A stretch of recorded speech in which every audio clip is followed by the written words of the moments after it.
नमस्कार मंडळी, food with mamma मध्ये तुमचे स्वागत आहे. आज आपण खूप छान रेसिपी बनवत आहोत. केले आणि आतून बघू किती छान दिसते. छान वाफ येते मस्तच. नमस्कार सर्वांना, माझ्या यूट्यूब चॅनलमध्ये आपलं सर्वांचं खूप खूप स्वागत आहे. आज मी एक ब्रेकफास्ट रेसिपी बनवत आहे जी झटपट होते आणि खायलाही खूप अप्रतिम लागते. तर त्यासाठी तुम्ही बघू शकता एकदम कमी इन्ग्रेडियंट आहे आणि त्यामध्ये मी उत्तम पदार्थ बनवून दाखवते तुम्हाला आज. तर इथे मी ब्राऊन ब्रेड घेतलेले 2 स्लाइस आहे, एक चीज स्लाइस घेतलेली आहे, हे थोडंसं बटर घेतलंय मी या अगोदर लसणाची चटणी बनवली होती, तो ॲज अ सॉस म्हणून यूज करणार आहे. तुम्ही या व्यतिरिक्त तुम्ही टोमॅटो केचप किंवा अजून दुसरी म्हणजे अवेलेबल असेल ती टाकू शकता. आणि थोडी चिली फ्लेक्स आणि ओरेगॅनो. एकदम मस्त बनते ही मसाला फ्रेंच टोस्ट. चला तर कृतीला आपण सुरुवात करूया.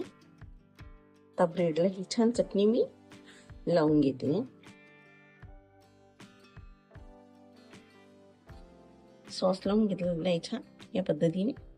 दुसरं तसंच ठेवलेलं, याला नाही लावलं. आता यावर मी ही चीज स्लाइस ठेवली आहे.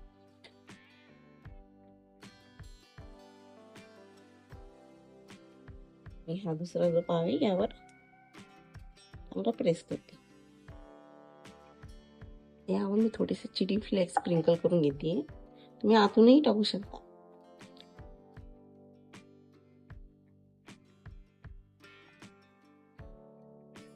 या पद्धतीने आणि ही स्लाइस यावर चांगली प्रेस करून घेऊया.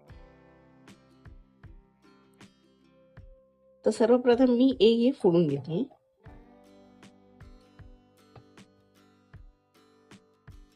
एक मी फोडून घेतलेलं आहे. आता साधारण 1 चमचा यामध्ये मी दूध घालून घेते. आता याला छान मिक्स करायचंय.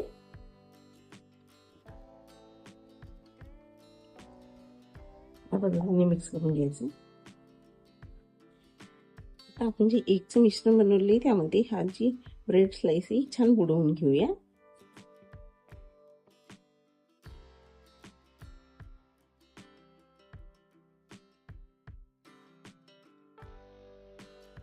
दोन्ही साईडनी गॅसवर मी तवा तापायला ठेवली. यावर मी जरा बटर टाकून घेतलं. बटर छान मेल्ट झालं. यामध्ये बघा मी हे जे ब्रेड स्लाइस बुडवून ठेवलेल्या होत्या, आता हे या बटरवर टाकून घेऊया आणि छान त्याला आलटून पालटून चांगलं दोन्ही साईडनी भाजून घेऊया. तर साधारण खालची साईड 2 ते 3 मिनिटं छान भाजून घ्यायची आणि मग वरची. मग साईडलाही आपण थोडंसं भाजून घेऊया म्हणजे कुठेच हे सँडविच कच्चं राहणार नाही. तुम्ही याला सँडविच म्हणू शकता, फ्रेंच मसाला टोस्ट म्हणू शकता, फ्रेंच मसाला ब्रेड म्हणू शकता, काही पण तुम्हाला जे आवडेल ते.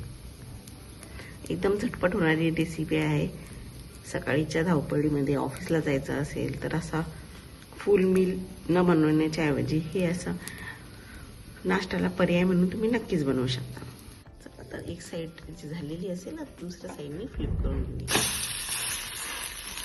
बघू शकता छान कलर आलेला आहे आणि मस्त असं एक पण फ्राय झालेलं आहे. असंच मी सर्व बाजूने याला छान भाजून घेते.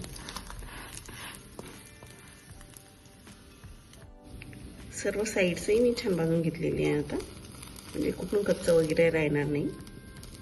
बघू शकता छान कलरही आलेला आहे. झटकीपट बनते. सर्व साईड मी छान भाजून घेतलेले आहे. आता काढून याला छान कट करून घेऊया. असं डायगोनली कट करते म्हणजे छान लागते आणि सर्व मजा येते. केले आणि आतून बघू किती छान दिसते. छान वाफ येते मस्तच. चला आता सर्व करून घेऊया याला.